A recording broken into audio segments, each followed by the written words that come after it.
조선 중기 경상북도의 깊은 산골 마을 용주. 이곳은 외부와의 왕래가 드문 마을 사람들끼리 서로 얼굴을 알고 지내는 고요한 마을이었다.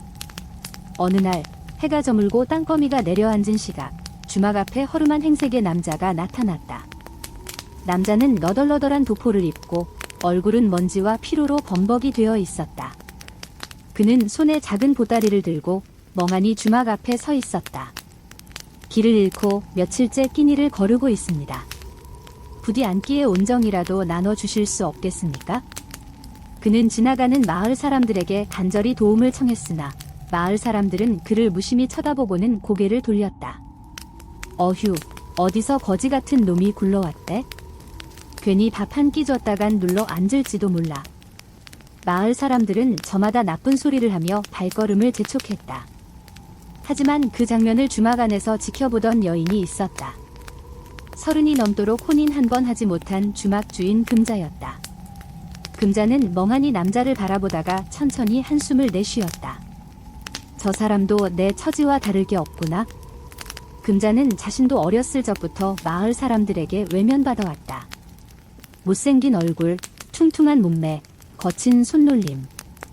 마을 사람들은 그녀를 노처녀로 조롱하며 결코 좋은 시선으로 보지 않았다. 금자는 문득 마음이 아려왔다. 남자의 쓸쓸한 뒷모습이 어쩐지 자신과 겹쳐 보였다. 금자는 결심한 듯 자리에서 일어났다. 그리고 주막 밖으로 나와 남자에게 다가갔다. 남자는 고개를 푹 숙인 채 앉아 있었다. 기 계실 겁니까? 여기서 그러고 있어봤자 아무도 도와주지 않을 겁니다. 내가 사드릴 테니 들어와서 따뜻한 국밥 한 그릇 드시지요. 남자는 놀란 듯 고개를 들었다. 금자의 뚱뚱하고 못생긴 얼굴이 눈앞에 펼쳐졌지만 그녀의 눈빛은 따뜻했다. 정말입니까? 그래요. 밥 먹고 주막 뒷방에서 쉬고 가세요. 방이 하나 비어있으니 돈은 걱정 말고 푹 쉬고 가세요. 남자는 고개를 끄덕이며 주막 안으로 들어갔다. 금자는 주모에게 국밥 한 그릇을 부탁하고 조심스럽게 남자 앞에 음식을 내밀었다. 천천히 드세요.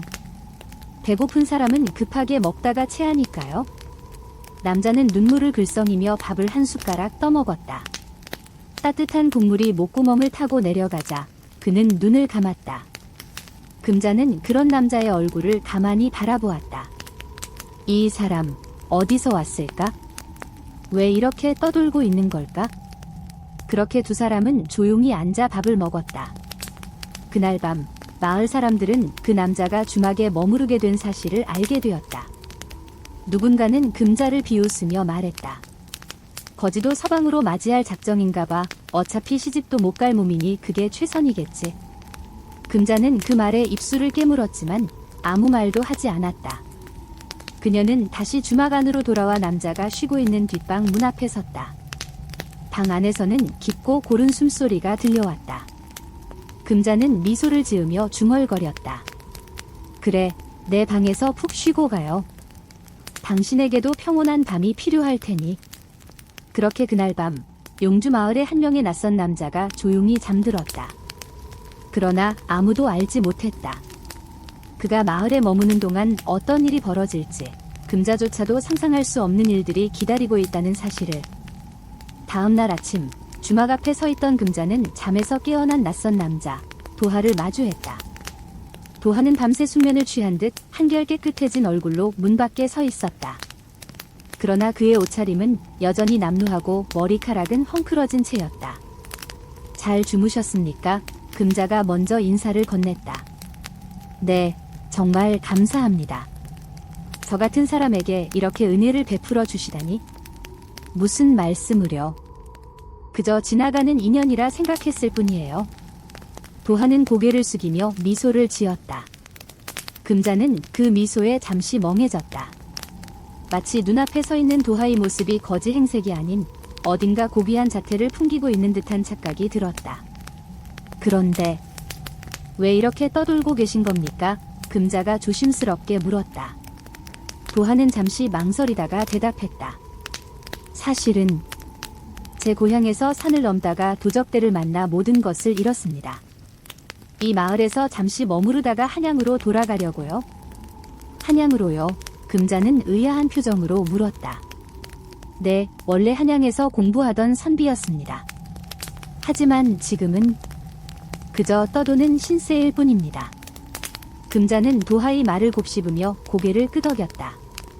하지만 그의 말과는 달리 도하의 품에는 여전히 작은 보따리가 단단히 묶여 있었다. 그 보따리에서 나는 은은한 향이 금자의 코끝을 스쳤다. 도대체 저 보따리엔 뭐가 들어있는 걸까? 금자는 그가 무언가를 숨기고 있다는 느낌을 떨쳐낼 수 없었다. 그러나 더 이상 묻지 않았다. 그날 저녁, 주막은 평소처럼 손님들로 붐볐다. 마을 사람들은 각자의 술잔을 기울이며 저마다 하루의 피로를 풀고 있었다. 도하는 구석진 자리에 앉아 고개를 숙인 채 술 한 잔을 홀짝이고 있었다.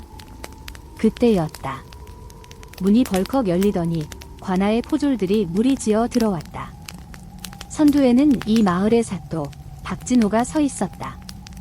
여기서 외지 남자가 머물고 있다는 보고가 들어왔네. 그자가 어디 있느냐? 박진호는 주막 안을 둘러보며 눈을 부라렸다. 그때 금자는 얼른 도하가 앉아있는 쪽으로 시선을 돌렸다. 도하는 포졸들의 시선을 피하듯 고개를 숙이고 있었다. 여기에 낯선 사람은 없습니다. 금자는 침착한 목소리로 대답했다. 거짓말 말 거라. 박진호는 거칠게 금자를 노려보았다. 이 마을에는 아무도 알지 못하는 남자가 숨어있다는 소문이 돌고 있다. 어딨느냐? 당장 나오지 못할까? 금자는 안절부절 못하며 손끝이 떨리기 시작했다. 그때였다. 도하가 천천히 자리에서 일어섰다. 제가 그 사람입니다. 도하는 고개를 숙인 채 박진호 앞에 섰다. 도적들에게 모든 것을 빼앗겨 이 마을에 잠시 머무르게 되었습니다. 아무 해를 끼치려는 의도는 없었습니다. 박진호는 도하를 위아래로 훑어보며 콧방귀를 뀌었다. 호패는 있는가? 호패를 도적들에게 빼앗겼습니다. 허허, 참으로 기가 막히군. 도적들에게 모든 걸 빼앗겼다면서 저 보따리는 지켰다는 말인가? 박진호의 말에 주막 안은 술렁였다. 도하는 움켜쥐고 있던 보따리를 더 꽉 쥐었다. 이건 제 목숨과 같은 물건입니다. 절대 놓을 수 없습니다. 그럼 보따리를 열어보게. 안에 뭐가 들었는지 봐야겠네. 도하는 몸을 뒤로 물렸다. 박진호의 눈빛이 날카로워졌다. 그때였다. 잠깐만요. 금자가 나서서 두 사람 사이를 막아서며 말했다. 그이는 제 약혼자입니다. 순간 주막 안은 정적에 휩싸였다. 박진호는 금자를 멍하니 바라보다가 비웃음을 터뜨렸다. 내 약혼자라고? 내가 언제부터 약혼을 했다고? 금자는 떨리는 목소리로 도하를 바라보며 말했다. 그이와는 오래전부터 혼담이 오가고 있었고 마침내 한양에서 내려와 제게 온 것입니다. 그 보따리엔 우리 혼례식에서 쓸 중요한 물건이 들어있어요. 그러니 건들지 마세요. 박진호는 여전히 의심스러운 눈빛으로 도하를 노려보았다. 그러나 금자의 단호한 태도에 그는 더 이상 캐묻지 않았다. 그래. 그렇다면 이번엔 봐주겠지만 다음엔 다를 거다. 내가 두 눈 부릅뜨고 지켜볼 테니 잘 행동하도록. 박진호는 포졸들에게 손짓을 하며 주막을 빠져나갔다. 사람들이 다시 술잔을 기울이며 소곤거리는 소리가 주막 안에 울려 퍼졌다. 도하는 금자를 바라보았다. 왜 그런 거짓말을 하신 겁니까? 금자는 씁쓸하게 웃으며 대답했다. 당신이 거짓말을 먼저 했으니까요. 우리 서로 비밀을 하나씩 나눈 셈이지요. 그날 밤 금자는 혼자 방에 누워 천장을 바라보았다. 자신이 저지른 짓이 얼마나 큰 일인지 뼈저리게 깨달았다. 하지만 그녀는 후회하지 않았다. 그래, 어차피 내 인생은 그리 대단할 것 없는 인생이었다. 저 사람의 비밀이 무엇이든 내 약혼자라는 말은 절대 거두지 않을 거야. 그녀는 눈을 감고 깊은 잠에 빠졌다. 그러나 그녀조차도 알지 못했다. 자신이 저지른 그 말 한마디가 마을 전체를 뒤흔들 엄청난 소용돌이의 시작이 될 줄은. 깊은 밤 주막의 뒷방. 도하는 이부자리에 누워 천장을 응시하고 있었다. 어둠 속에서도 그의 눈빛은 번뜩였다. 낮에 벌어진 일들이 머릿속에서 떠나지 않았다. 금자. 그 여자는 대체 왜 나를 도와준 거지? 도하는 고개를 돌려 보따리를 바라보았다. 보따리는 단단히 묶인 채 그의 곁에 놓여 있었다. 그는 보따리를 살며시 끌어안고 중얼거렸다. 이건 반드시 지켜야 해. 이 안에 있는 것이 발각되면 모든 것이 끝장이다. 그때 창문 밖에서 발소리가 들려왔다. 도하는 재빨리 몸을 일으켰다. 발소리는 점점 가까워지더니 곧 창문이 살짝 열렸다. 도하는 숨을 죽였다. 창문 틈새로 어둠 속에서 얼굴이 하나 드러났다. 날카로운 눈매에 굳은 표정. 그는 한양에서 도하와 함께 임무를 받았던 자객 진우였다. 나으리, 늦었습니다. 도하는 그를 보자마자 안도의 한숨을 내쉬었다. 진우야. 무사히 도착했구나. 진우는 방 안으로 조용히 들어와 도하의 앞에 무릎을 꿇었다. 주상전하께서 보내신 서신을 전해드리겠습니다. 진우는 소매 속에서 작은 두루마리를 꺼내 도하에게 건넸다. 도하는 서신을 펼쳐 읽기 시작했다. 조정에서 보고된 내용과 이 마을의 상황이 다르다. 반드시 확인하라. 주상전하. 도하는 두루마리를 다시 접으며 고개를 끄덕였다. 역시 예상대로군. 사또 박진호가 뭔가를 꾸미고 있는 게 틀림없어. 진우는 주위를 살피며 속삭였다. 그런데 이상합니다. 마을 사람들은 마치 아무 일도 없는 것처럼 평온하게 지내고 있습니다. 역병이 돌고 있다는 소문과는 전혀 다릅니다. 도하는 깊은 한숨을 내쉬며 창밖을 바라보았다. 그렇지. 박진호가 퍼뜨린 소문일 가능성이 높다. 역병이 돈다고 하면 사람들은 쉽게 겁에 질려서 마을 밖으로 나가려 하지 않을 테니. 진우는 도하를 응시하며 물었다. 그런데 왜 마을에 남아 계신 겁니까? 이미 보고할 만큼의 증거는 충분하지 않습니까? 도하는 보따리를 꽉 쥐며 대답했다. 아직은 아니야. 박진호가 빼돌린 세금이 어디로 흘러갔는지, 그리고 그가 감추고 있는 것이 무엇인지 밝혀내지 못했어. 그 순간 방문 밖에서 발소리가 들려왔다. 두 사람은 즉각 입을 다물고 숨을 죽였다. 방문 틈 사이로 비치는 그림자. 그 그림자는 문 앞에서 잠시 머물렀다가 천천히 사라졌다. 진우는 얼굴을 찡그리며 속삭였다. 누군가 엿듣고 있는 것 같습니다. 도하는 창문 쪽을 바라보았다. 창문 밖에서는 누군가가 어둠 속으로 사라지고 있었다. 그는 누군가의 등을 똑똑히 보았다. 바로 금자였다. 그녀가 왜 여기에서? 하지만 그는 아무 말도 하지 않았다. 진우는 창문을 닫으며 물었다. 이제 어떻게 하시겠습니까? 도하는 생각에 잠긴 표정으로 답했다. 내일이 장날이야. 박진호는 늘 장날에 나와 사람들에게 연설을 하지. 그때를 노려야 해. 진우는 도하의 지시에 고개를 끄덕였다. 그럼 저는 이만 물러가겠습니다. 내일 아침에 다시 뵙겠습니다. 진우가 떠난 뒤 도하는 다시 이부자리에 누웠다. 하지만 잠은 오지 않았다.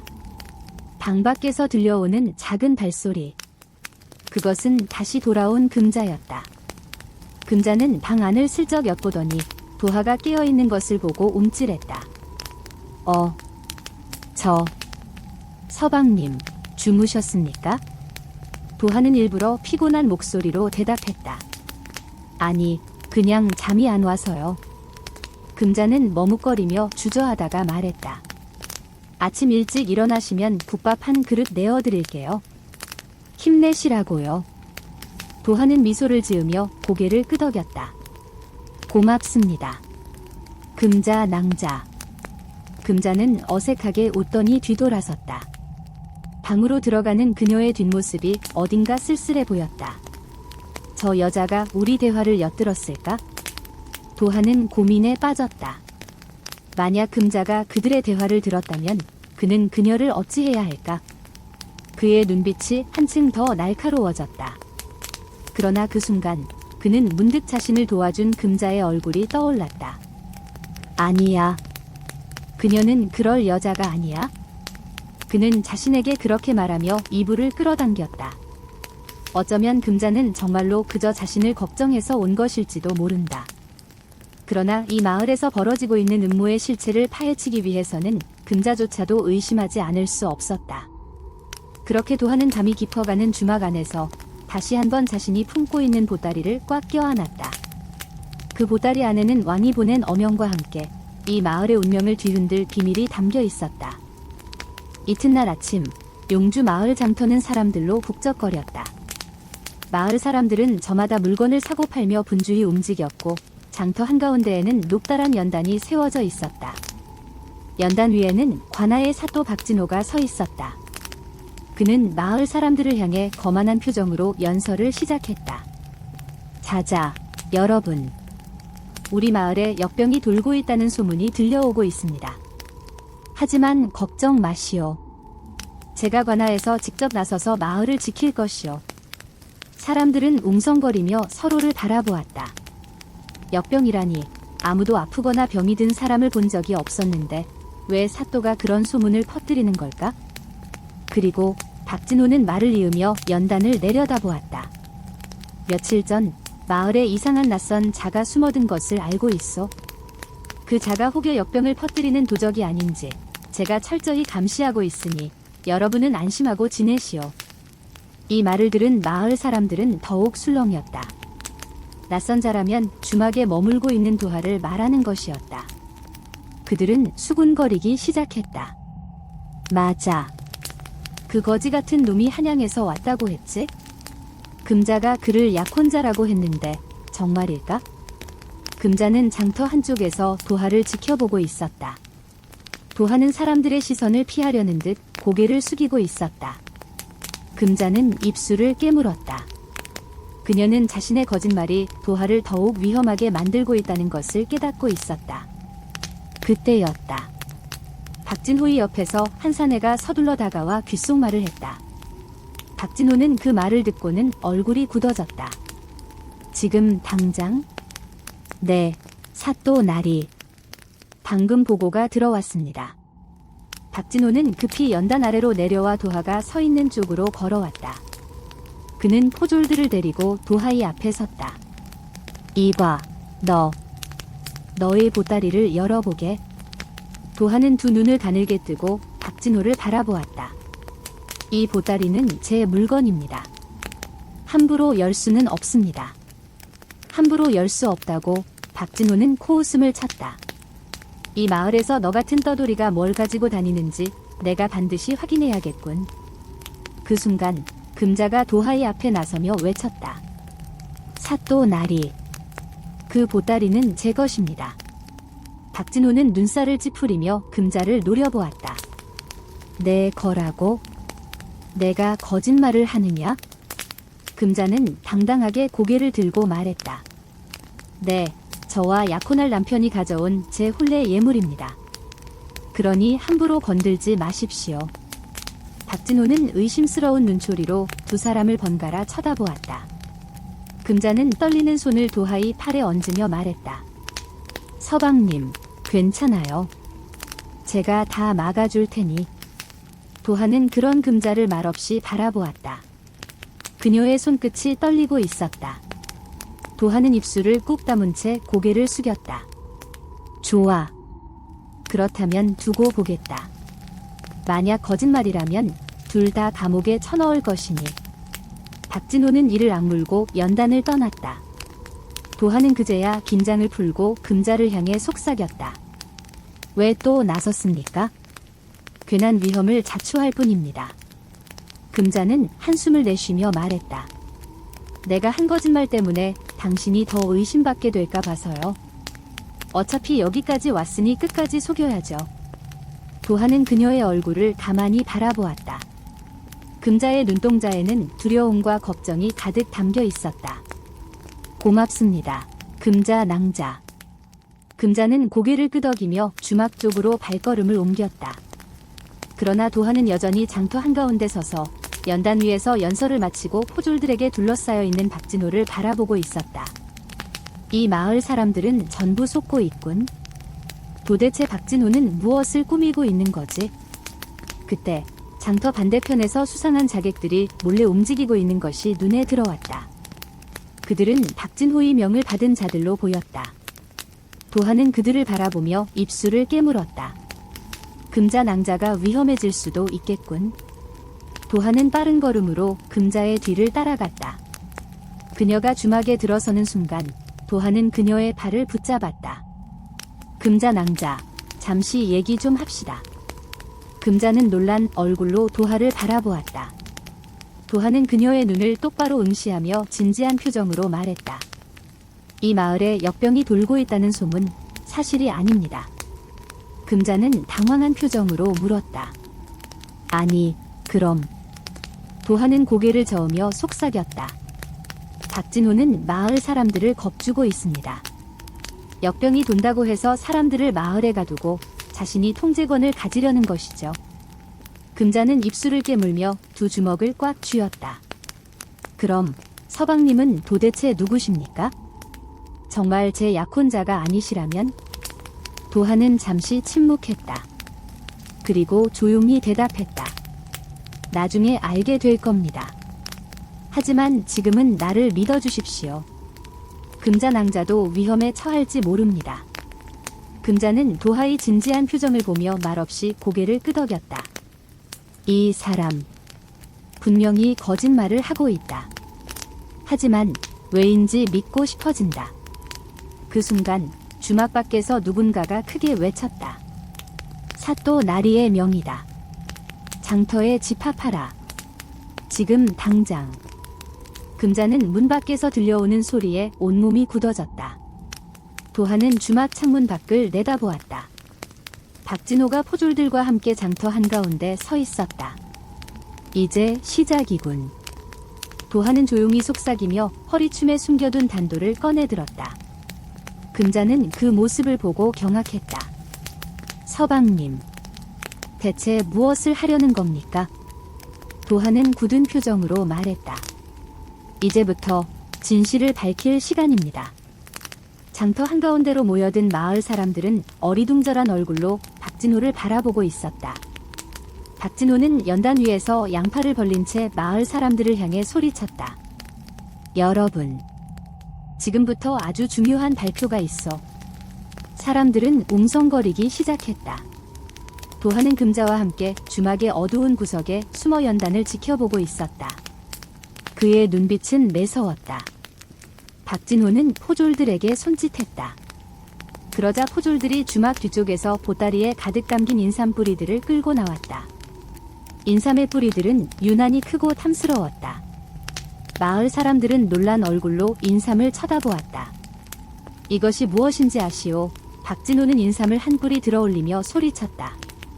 이것이 바로 우리 마을이 자랑하는 귀한 인삼이오. 그런데 이것이 어찌 이곳에 있는지, 누가 훔쳐온 것인지 아는 자가 있어? 마을 사람들은 서로의 얼굴을 바라보며 수근거렸다. 인삼은 주로 궁중의 진상품으로 올려지는 귀한 약재였다. 그런데 그것이 마을 한가운데서 발견되었다는 말인가? 도하는 이를 악물었다. 역시 박진호가 인삼을 빼돌리고 있었던 거군. 그때 박진호는 도하를 향해 손가락질하며 외쳤다. 그리고 이 인삼을 훔쳐온 자가 바로 이 자요. 한양에서 온 떠돌이 도하. 그는 이 마을에서 몰래 인삼을 훔쳐다가 한양으로 팔아넘기려 했어. 사람들은 일제히 도하를 쳐다보았다. 금자는 도하의 옷자락을 꽉 붙잡았다.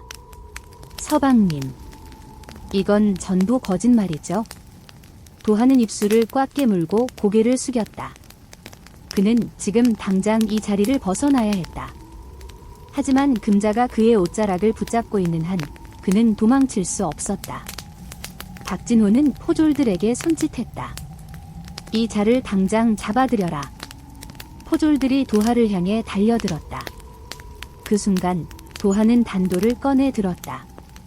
포졸들은 당황한 표정으로 발걸음을 멈추었다. 도하는 단도를 빛에 비추며 낮게 말했다. 누구도 내게 함부로 손대지 마시오. 내가 이곳에 온 목적은 그때였다. 박진호의 옆에서 한 남자가 모습을 드러냈다. 그는 진우였다. 진우는 박진호의 곁에서 도하를 바라보고 있었다. 하지만 그의 눈빛은 도하에게만 향하고 있었다. 진우, 너마저 배신한 건가? 도하는 속으로 이를 갈았다. 진우는 도하를 비웃으며 박진호에게 속삭였다. 이 자는 분명 한양에서 온 도적입니다. 제가 직접 그가 인삼을 숨겨둔 것을 목격했습니다. 도하는 믿을 수 없다는 표정으로 진우를 노려보았다. 진우는 마치 도하가 원래부터 적이었던 것처럼 냉정하게 말했다. 사또나리, 어서 이 자를 잡아들이십시오. 포졸들은 다시 한번 도하를 향해 달려들었다. 도하는 단도를 휘둘렀지만 수많은 포졸들을 상대로 싸우는 것은 무리였다. 그는 결국 포졸들에게 둘러싸여 땅에 무릎을 꿇고 말았다. 이봐, 도하. 내가 진짜로 인삼을 훔친 도적이 아니라고 주장할 테면 그 보따리를 열어보아라. 박진호는 도하의 보따리를 손가락질하며 말했다. 도하는 숨을 헐떡이며 보따리를 끌어안았다. 보따리 속에는 왕이 보낸 서신과 어사패가 들어있었다. 그가 보따리를 여는 순간 자신의 정체가 들통나고 말 것이다. 이대로 열어보면 모든 것이 끝난다. 그때 금자가 도하 앞에 나서며 외쳤다. 사또 나리, 저 보따리는 제 것입니다. 함부로 열지 마십시오. 박진호는 비웃음을 터뜨렸다. 또 내 보따리라고? 내가 무슨 귀한 인삼이라도 가지고 다닌다는 말이냐? 금자는 눈물을 머금고 도하를 향해 고개를 돌렸다. 서방님, 이제 말해주세요. 도대체 저 보따리엔 뭐가 들어있는 겁니까? 도하는 금자의 떨리는 손을 바라보았다. 그는 잠시 눈을 감았다가 천천히 입을 열었다. 이 보따리 속에는 조정의 어명이 들어 있습니다. 마을 사람들은 모두 놀란 표정으로 도하를 바라보았다. 박진호는 눈살을 찌푸리며 소리쳤다. 조정의 어명이라고? 그게 무슨 소리냐? 도하는 천천히 보따리의 매듭을 풀기 시작했다. 그리고 그 속에서 번쩍이는 어사패를 꺼내 들었다. 나는 한양에서 파견된 어사 도하다. 순간 장터는 쥐죽은 듯 조용해졌다. 박진호의 얼굴은 순식간에 새파랗게 질렸다. 금자는 그 광경을 보며 두 손을 입에 올렸다. 이 사람 정말로 어사였어? 도하는 어사패를 들고 박진호를 노려보았다. 박진호, 너는 왕이 보낸 진상품을 빼돌리고 역병이 돌고 있다는 거짓 소문을 퍼뜨려 마을 사람들을 속였지. 이제 그 죗값을 치를 시간이다. 박진호는 당황한 표정으로 고개를 저으며 소리쳤다. 거짓말이다. 그는 어사가 아니야. 이 자를 잡아들여라. 하지만 포졸들은 더 이상 박진호의 명령을 따르지 않았다. 그들은 도하의 어사패를 바라보며 고개를 숙였다. 어사나리. 박진호는 점점 더 다급해졌다. 그는 진우를 향해 손짓하며 말했다. 이 자를 당장 죽여라. 어서. 하지만 진우는 그 자리에서 꼼짝하지 않았다. 도하는 진우의 눈을 바라보며 낮게 말했다. 진우야. 이제 내가 선택할 차례다. 진우는 잠시 눈을 감았다가 천천히 고개를 들었다. 나리는 제 주군입니다. 그 순간 진우는 박진호를 향해 날카로운 칼을 빼들었다. 박진호는 두 눈을 부릅뜨고 소리쳤다. 이 배신자 놈. 도하는 진우를 바라보며 속삭였다. 이제 시작이다. 장터 한가운데 팽팽한 긴장감이 흐르고 있었다. 박진호는 진우의 칼날을 바라보며 뒤로 물러섰다. 그의 얼굴에는 공포가 서려 있었다. 진우야, 너. 내가 나를 배신하다니. 진우는 흔들리는 눈빛으로 박진호를 노려보았다. 이제까지 나리의 명령을 따랐지만 저는 어사나리에 충직한 부하입니다. 박진호는 이를 악물고 고개를 절레절레 흔들었다. 내가 너를 먹여 살리고 입혀주고 여기까지 키워준 게 누군데? 이 배신자 같은 놈. 그 순간 박진호는 허리춤에서 단검을 빼들었다. 그의 눈빛은 광기에 젖어 있었다. 이대로 당하고만 있을 것 같으냐. 나를 잡아가면 모두 죽을 줄 알아라. 박진호는 진우를 향해 달려들었다. 진우는 재빠르게 몸을 틀어 박진호의 공격을 피했다. 두 사람은 장터 한가운데에서 치열하게 맞붙었다. 주변에 모여있던 마을 사람들은 놀라 소리를 지르며 뒷걸음질 쳤다. 금자는 도하의 옷자락을 붙잡고 말했다. 서방님, 이대로 두시면 안 됩니다. 저 사람은 분명히 무슨 짓을 저지를 거예요. 도하는 날카로운 눈빛으로 싸우고 있는 두 사람을 바라보았다. 박진호는 진우를 향해 연속으로 칼을 휘둘렀지만 진우는 차분하게 그의 공격을 막아냈다. 그 순간 박진호는 허리를 낮춰 땅에 떨어진 흙을 집어 진우의 눈에 뿌렸다. 네, 이놈. 진우는 눈을 감으며 비틀거렸다. 그 틈을 타 박진호는 진우의 허리를 가격했다. 진우는 비명을 지르며 땅에 쓰러졌다. 박진호는 승리의 미소를 지으며 진우의 목에 칼을 겨누었다. 이제 끝났다. 그러나 그 순간 도하가 날쌔게 움직여 박진호의 팔을 붙잡았다. 너의 끝은 바로 지금이다. 도하는 단검으로 박진호의 손목을 쳐냈다. 박진호의 칼이 땅에 떨어졌다. 도하는 박진호를 땅에 밀쳐 쓰러뜨렸다. 박진호는 도하를 향해 이를 갈며 소리쳤다. 내 놈이 어사라고 해서 다 끝난 줄 아느냐. 이 마을 사람들은 모두 내 편이다. 도하는 주변을 둘러보았다. 마을 사람들은 겁에 질린 표정으로 서로의 얼굴을 바라보고 있었다. 그들은 박진호가 자신들의 생계와 재산을 쥐고 있다는 사실을 잘 알고 있었다. 어사나리, 금자는 조심스레 도하의 옷소매를 당겼다. 저 사람들은 두려워서 입을 열지 않는 겁니다. 사또가 마을 사람들을 겁박해온 지 오래됐거든요. 도하는 고개를 끄덕이며 크게 외쳤다. 여러분. 박진호가 여러분을 속이고 있다는 사실을 알고 있습니까? 그는 역병이 돈다고 거짓 소문을 퍼뜨리고 진상품으로 올려야 할 인삼을 빼돌려 팔아넘기고 있었습니다. 마을 사람들은 술렁이기 시작했다. 도하는 포졸들에게 손짓했다. 주막 뒤편의 창고를 조사해라. 그곳에 감춰둔 인삼이 있을 것이다. 포졸들은 즉시 주막 뒤쪽으로 달려갔다. 얼마 지나지 않아 그들은 창고에서 여러 자루의 인삼을 끌고 나왔다. 인삼의 뿌리는 크고 굵었으며 각각에는 조정의 도장이 찍혀 있었다. 이것은 모두 궁에 올려야 할 진상품이었습니다. 도하는 크게 외쳤다. 그런데 박진호는 이 인삼을 몰래 빼돌려 장사치들에게 팔아넘기고 있었습니다. 박진호는 바닥에 쓰러진 채 이를 갈았다. 이 배신자 같은 놈들.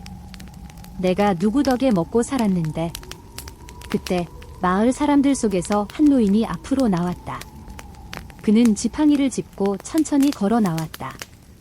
그의 이름은 최만석. 마을에서 가장 나이 많은 원로였다.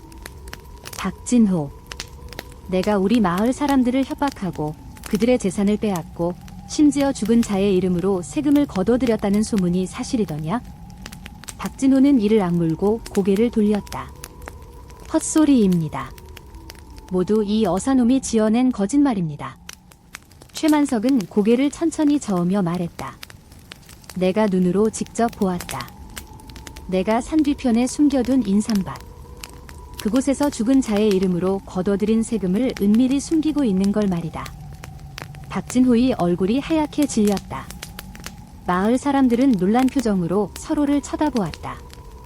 이제야 알겠다. 최만석은 고개를 들어 도하를 바라보았다. 어사나리, 어서 이 자를 잡아들이소.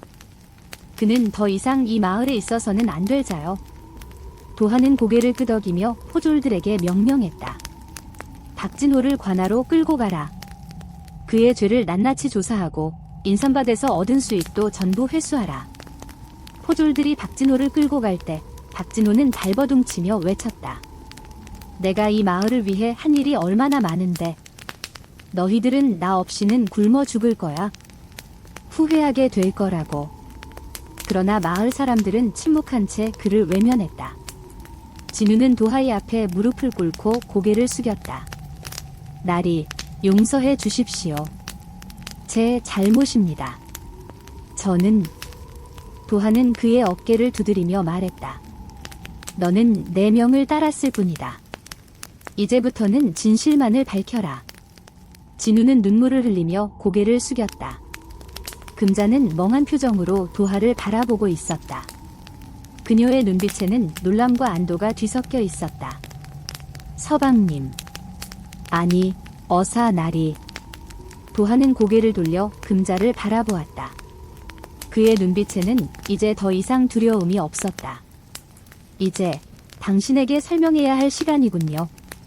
그 순간 장터 한가운데에 왕의 어명패가 떨어져 있었다. 도하는 그것을 집어들고 천천히 금자에게 다가갔다. 마을 사람들은 숨죽이며 두 사람을 지켜보았다. 이제부터 시작이다. 내가 이 마을에 온 진짜 이유를 밝혀야 할 시간. 장터 한가운데 마을 사람들은 도하와 금자를 주목하고 있었다. 도하는 어명패를 손에 쥔 채 금자를 바라보았다. 금자의 얼굴은 창백해져 있었다. 이제 말해 주십시오. 서방님. 아니, 어사 나리. 대체 이 모든 일이 무엇입니까? 도하는 깊은 한숨을 내쉬며 입을 열었다. 내가 이 마을에 온 이유는 조정에서 사라진 진상품과 세금이 행방불명된 사건을 조사하기 위해서였다.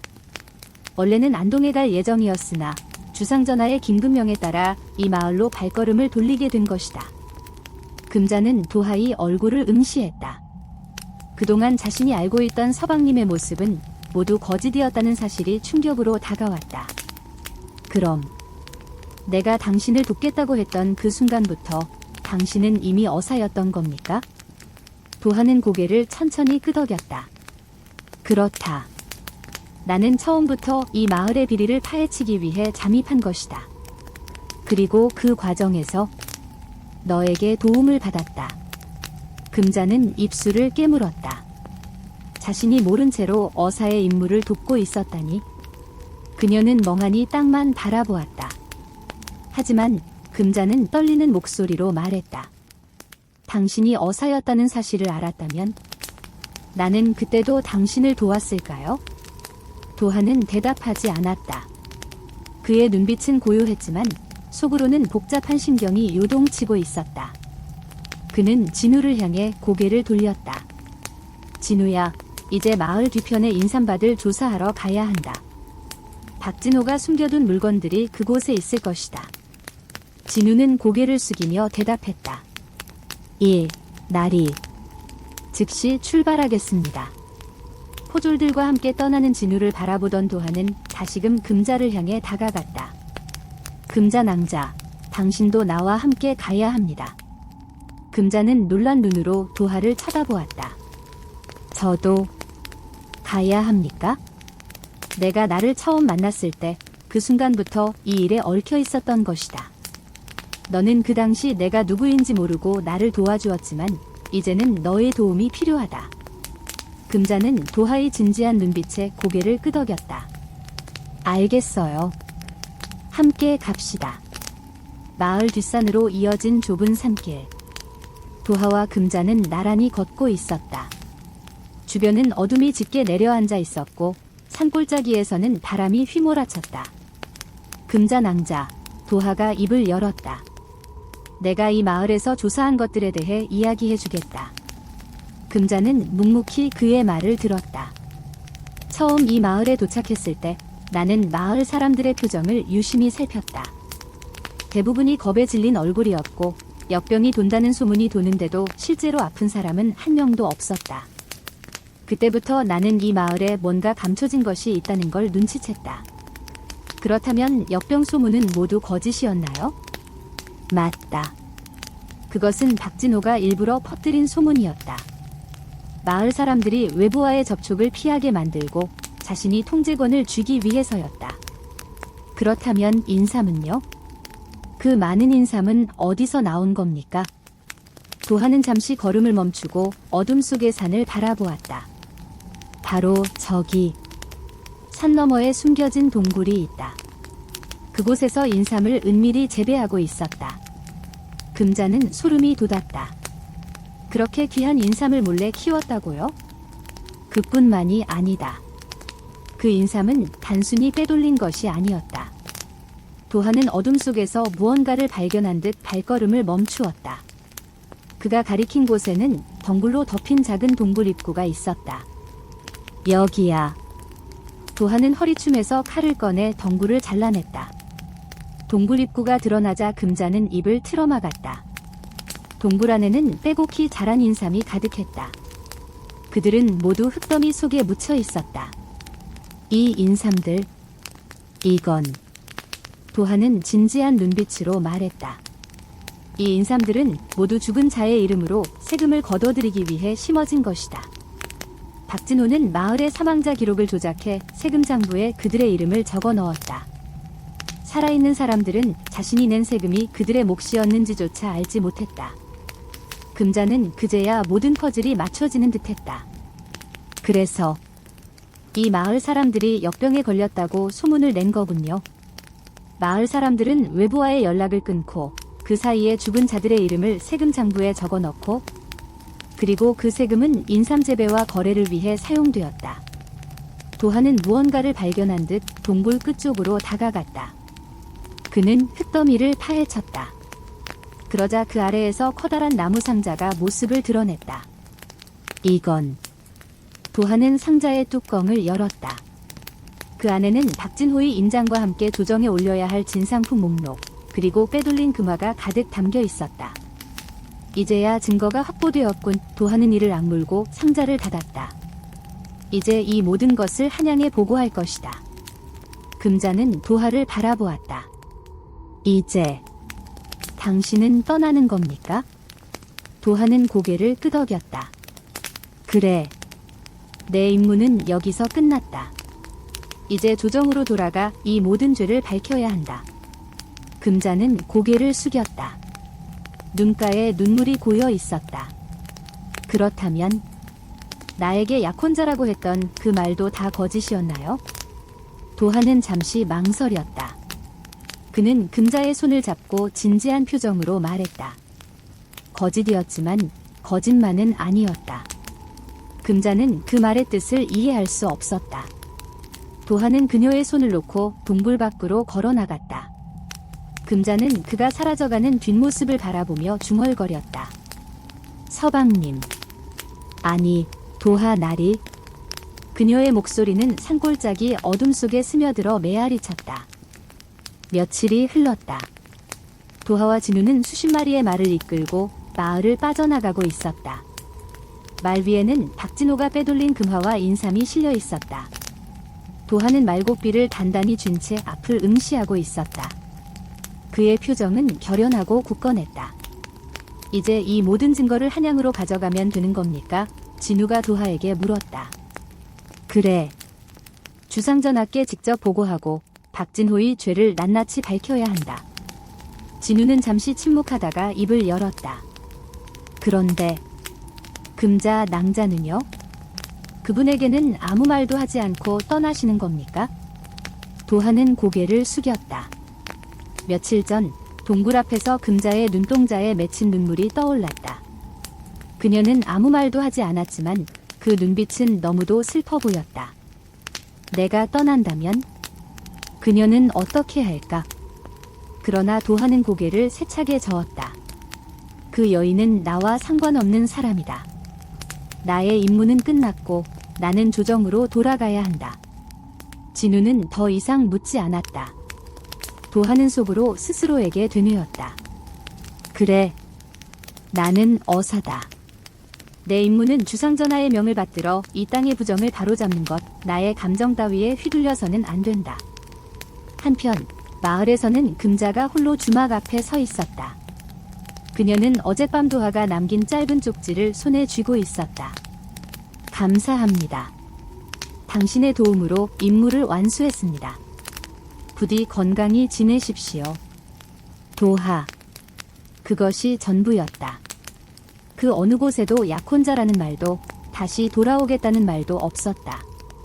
금자는 주막 앞 나무 의자에 주저앉아 쪽지를 손에 쥔 채 하늘을 바라보았다. 결국 그는 떠나갔구나. 그 순간 주막 앞을 지나가던 마을 여자들이 금자를 보고 수군거리기 시작했다. 금자 낭자가 그 어사나리의 약혼자였다고? 그게 정말이래? 에이, 설마. 어사가 금자 같은 여인과 혼인했겠어? 하지만 둘이 주막에서 함께 지냈다고 하더라. 그럼 뭔가 있는 거 아니겠어? 금자는 그들의 말에 더욱 고개를 떨궜다. 그녀의 손에 쥔 쪽지는 땀에 젖어 있었다. 그래. 그는 돌아오지 않는다. 나는 그의 약혼자도 그의 연인도 아닌 그저 잠시 마을에서 머물던 한 사람일 뿐이야. 그러나 그녀의 마음속에서는 끝없이 도하의 목소리가 맴돌고 있었다. 거짓이었지만 거짓만은 아니었다. 도대체 그 말의 의미는 무엇이었을까? 금자는 두 눈을 질끈 감았다. 한양의 관아. 도하와 진우는 주상전하 앞에 무릎을 꿇고 보고서를 올리고 있었다. 주상전하는 박진호의 인삼거래 내역과 세금 장부를 하나하나 살펴보고 있었다. 이 모든 것이 사실이란 말이냐? 주상전하가 무거운 목소리로 물었다. 예, 전하. 박진호는 죽은 자의 이름을 세금 장부에 올리고 인삼을 몰래 재배하여 장사치들에게 팔아넘겼습니다. 주상전하는 화가 난 표정으로 박진호의 이름이 새겨진 장부를 던졌다. 감히 조정의 진상품을 빼돌려 팔아먹다니. 그자는 중형에 처해야 마땅하다. 예, 전하. 도하는 고개를 숙였다. 그때 주상전하는 도하를 뚫어지게 쳐다보았다. 그런데 도하. 내 보고서에 적힌 이 여인? 금자라는 자는 대체 누구냐? 도하는 몸을 굳혔다. 그녀는 제가 마을에 머무는 동안 도움을 준 사람입니다. 도움이라 주상전하는 미소를 지었다. 내 보고서에는 그녀가 너의 약혼자라 적혀 있던데 그것은 진실인가? 도하는 얼굴이 달아올랐다. 진우가 눈을 크게 뜨고 도하를 쳐다보았다. 아니, 전하. 그것은 제가 잠입 임무를 수행하기 위해 한 거짓말일 뿐입니다. 거짓말이었나? 주상전하는 의아한 표정으로 고개를 끄덕였다. 그렇다면 내가 그 여인에게 남긴 이 쪽지는 무엇이냐? 주상전하는 도하가 남긴 쪽지를 흔들었다. 도하는 입술을 깨물었다. 그 쪽지에는 그날 밤 금자에게 남긴 마지막 인사가 적혀 있었다. 부디 건강히 지내십시오. 도하. 주상전하는 천천히 쪽지를 접으며 말했다. 도하야, 어사로서의 임무는 훌륭히 해냈다. 하지만 사람의 마음은 어사패만으로 지킬 수 있는 것이 아니다. 도하는 고개를 숙였다. 그의 머릿속에는 금자의 쓸쓸한 얼굴이 떠올랐다.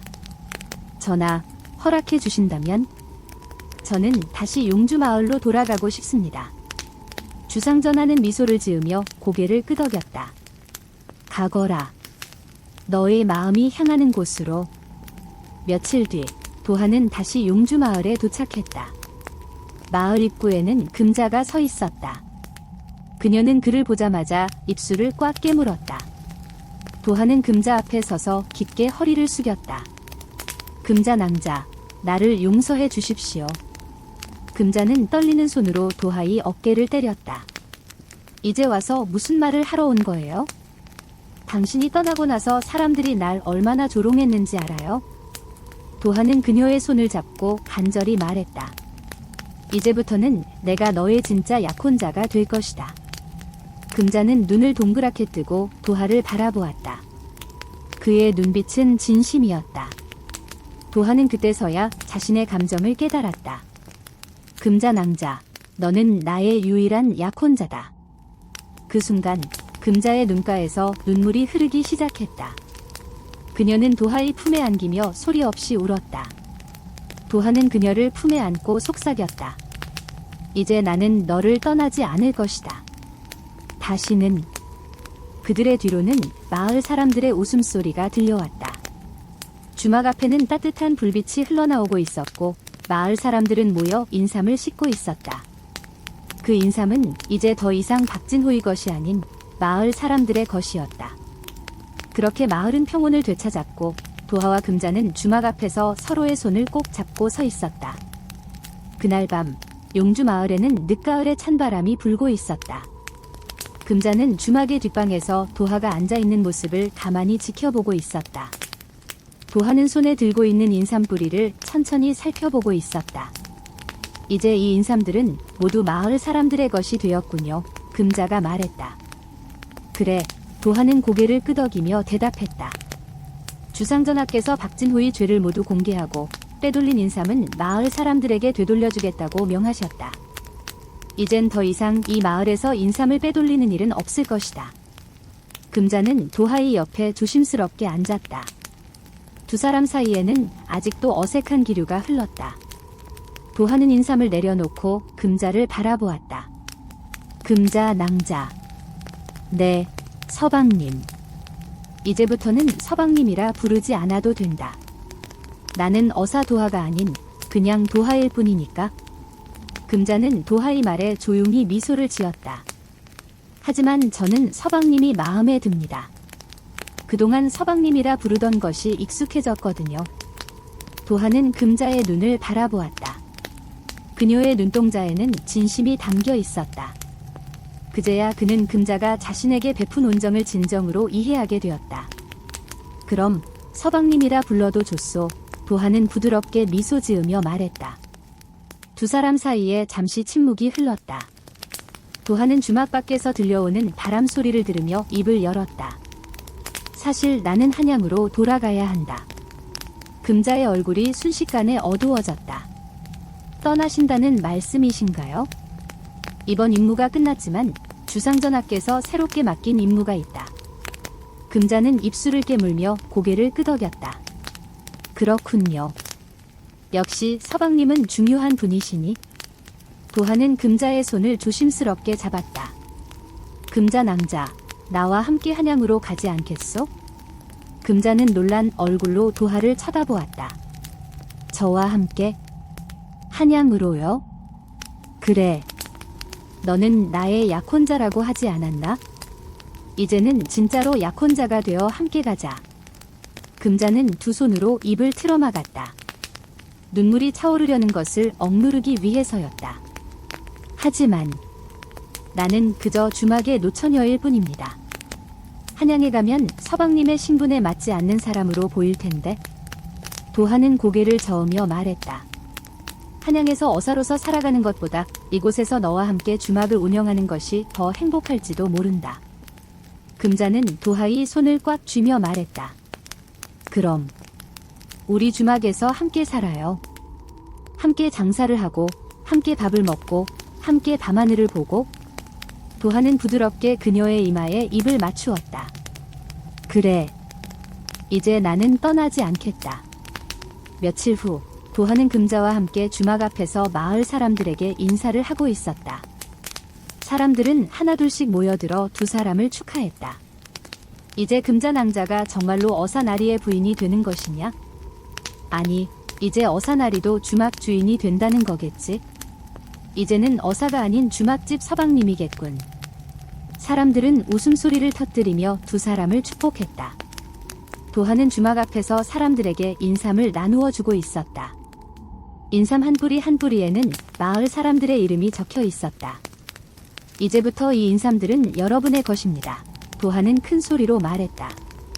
이 마을에서 자란 인삼은 더 이상 빼돌려지지 않을 겁니다. 여러분의 땀과 노력이 담긴 소중한 결실이니 잘 보관하고 잘 나누십시오. 사람들은 박수를 치며 도하와 금자를 축복했다. 그날 밤 도하는 주막의 뒷방에서 금자와 마주 앉아 있었다. 금자는 도하를 위해 정성껏 국밥 한 그릇을 내어왔다. 이제 이 국밥도 우리 둘이 함께 먹는 거네요. 금자가 수줍게 웃으며 말했다. 도하는 그릇을 들고 뜨거운 국물을 한 모금 마셨다. 따뜻한 국물이 목을 타고 내려가자 그동안의 긴장감이 서서히 풀리는 듯했다. 맛있군. 역시 금자 낭자의 손맛은 최고야. 도하는 환하게 웃으며 말했다. 서방님, 한양에서의 생활은 정말 힘드셨나요? 금자가 조심스럽게 물었다. 도하는 고개를 끄덕였다. 그곳에서는 누구도 믿을 수 없었지. 모두가 나의 진짜 정체를 의심하고 나는 언제든지 다시 떠나야 했으니까. 하지만 이제는 여기에 머물 수 있게 되었어. 금자는 그의 손을 따뜻하게 감싸 쥐었다. 이제부터는 제가 서방님의 편이 되어 드릴게요. 어디에도 가지 말고 여기서 함께 살아가요. 도하는 그녀의 손을 꼭 쥐었다. 그래. 나는 이제 어사가 아닌 너의 서방님이니까. 그날 밤 금자와 도하는 주막 앞에서 함께 앉아 밤하늘을 바라보았다. 달빛이 고요히 흐르고 바람은 차가웠지만 두 사람의 손은 따뜻하게 맞닿아 있었다. 서방님, 내일은 뭘 해볼까요? 내일은 국밥을 팔아볼까? 아니면 인삼차를 만들어 볼까? 인삼차라. 좋네요. 금자는 도하의 어깨에 기대며 눈을 감았다. 서방님과 함께라면 뭐든지 좋아요. 도하는 그녀의 머리 위에 입을 맞추었다. 나도 그래, 금자 낭자. 그렇게 용주 마을에는 다시 평화가 찾아왔다. 주막 앞에는 따스한 불빛이 흘러나오고 마을 사람들은 웃음소리를 터뜨리며 도하와 금자의 새로운 출발을 축복했다.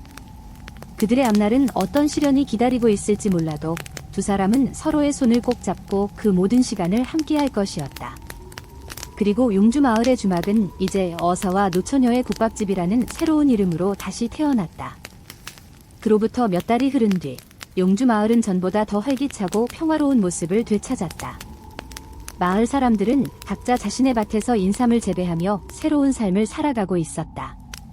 주막의 간판은 새로이 걸렸다. 어사와 노처녀의 국밥집. 간판은 도하가 직접 쓴 글씨로 힘차고 단단한 필체가 돋보였다. 사람들은 웃으며 주막 앞을 지나가며 인사했다. 금자 낭자, 오늘도 인삼국밥 한 그릇 부탁하오. 도하 나리, 어제 그 약초차 정말 좋더이다. 금자는 부엌에서 연신 웃음꽃을 피우며 국밥을 끓이고 있었다. 그녀의 손길이 닿은 국밥은 늘 따뜻하고 정성 가득했다. 도하는 주막에 테이블을 닦으며 손님들과 이야기꽃을 피웠다. 어사나리, 이제 한양으로 돌아가지 않으셔도 되는 겁니까? 한 노인이 물었다. 도하는 씩 웃으며 대답했다. 한양에는 갈 일이 없습니다. 여기가 제 고향이 되었으니까요. 그래요. 그럼 이제는 우리 마을의 진짜 서방님이 된 거로군. 사람들은 도하를 어사나리가 아닌 마을의 서방님으로 부르기 시작했다. 도하는 그 말이 어색하지 않았다. 늦은 오후, 주막에 한 무리의 말 탄 군사들이 도착했다. 군사들의 옷에는 한양의 관할을 상징하는 표식이 선명하게 박혀 있었다. 도하의 표정이 굳어졌다. 그 중에서 가장 앞에 서 있던 자가 말에서 내렸다. 그는 한양에서 도하와 함께 어사로 활동했던 동료, 정혁이었다. 어사 도하. 정혁은 다가와 도하의 어깨를 붙잡았다. 이 마을에서 이렇게 만나다니. 내가 이곳에 정착했다는 소문을 듣고 찾아왔다. 정혁아, 무슨 일로 여기에 왔느냐? 정혁은 심각한 표정으로 주위를 살폈다. 한양에서 일이 생겼다. 주상전하께서 너를 급히 부르셨다. 지금 당장 돌아와야 한다. 도하는 입술을 깨물었다. 주상전하가 자신을 부른다는 것은 곧 새로운 임무가 주어졌다는 뜻이었다. 금자는 부엌에서 두 사람의 대화를 듣고 조용히 다가왔다. 서방님, 무슨 일이에요? 도하는 금자를 바라보았다. 그녀의 얼굴에는 걱정과 두려움이 서려 있었다. 도하는 그녀의 손을 잡고 천천히 말했다. 금자 낭자, 주상전하께서 나를 부르셨다. 이번에는 한양으로 돌아가야 할 것 같다. 금자는 입술을 깨물며 고개를 떨궜다. 다시 떠나시는 건가요? 도하는 그녀의 손을 더 꽉 쥐었다. 하지만 이번에는 다시 돌아올 것이다. 약속하마. 금자는 고개를 끄덕였지만 그녀의 눈은 이미 붉게 물들어 있었다. 도하는 그런 금자의 볼을 어루만지며 미소 지었다. 너와 함께한 이 시간이 내겐 가장 소중한 추억이다. 돌아와서 다시 이 국밥집에서 너와 함께 일하고 싶다. 금자는 억지로 웃으며 말했다. 서방님, 한양에서 무사히 돌아오세요. 저는 여기서 기다리고 있을게요. 국밥도 뜨겁게 끓여두고 인삼차도 끓여놓고 도하는 금자를 꽉 끌어안았다. 그녀의 등에서 느껴지는 따스한 온기가 그의 마음을 더욱 아프게 했다. 금자 낭자, 나를 기다려다오. 반드시 돌아올 것이다. 며칠 뒤 도하는 군사들과 함께 마을을 떠났다. 마을 사람들은 도하를 배웅하며 손을 흔들었다. 도하 나리, 돌아오면 국밥 한 그릇 대접해 주시오. 서방님, 꼭 무사히 돌아오세요. 금자는 주막 앞에서 도하의 뒷모습을 조용히 지켜보았다. 그의 말은 점점 멀어지고 그의 모습도 점점 작아졌다. 돌아올 것이다. 반드시. 그녀는 두 손을 모아 기도했다. 도하가 무사히 돌아오길, 그리고 다시 두 사람이 함께할 수 있길. 한양. 도하는 궁궐의 대청에서 주상전하 앞에 무릎을 꿇고 있었다. 주상전하는 묵직한 목소리로 입을 열었다. 도하, 내가 잡아들인 박진호는 모든 죄를 자백했다. 인삼 밀거래와 세금 횡령, 역병 소문 조작까지. 너의 공이 크다. 과분한 말씀이 옵니다. 전하. 주상전하는 도하의 어사패를 내려다보았다. 하지만 이번 임무는 그보다 더 큰 음모가 얽혀있다. 인삼 밀거래의 배후에는 더 큰 세력이 존재한다. 도하는 두 주먹을 꽉 쥐었다. 명하옵소서, 전하. 이 도하, 다시 한번 목숨을 걸고 진실을 밝혀내겠습니다. 주상전하는 도하의 어사패를 건네주며 말했다. 내 임무는 아직 끝나지 않았다. 진실이 밝혀질 때까지 돌아가지 말라. 도하는 어사패를 두 손으로 받들고 고개를 숙였다. 그러나 그의 마음 한편에는 여전히 금자의 얼굴이 아른거리고 있었다. 그날 밤 용주 마을의 주막. 금자는 도하가 떠난 빈자리에 앉아 있었다. 그녀의 앞에는 도하가 마시던 인삼차가 식어가고 있었다. 서방님, 무사히 돌아와 주세요.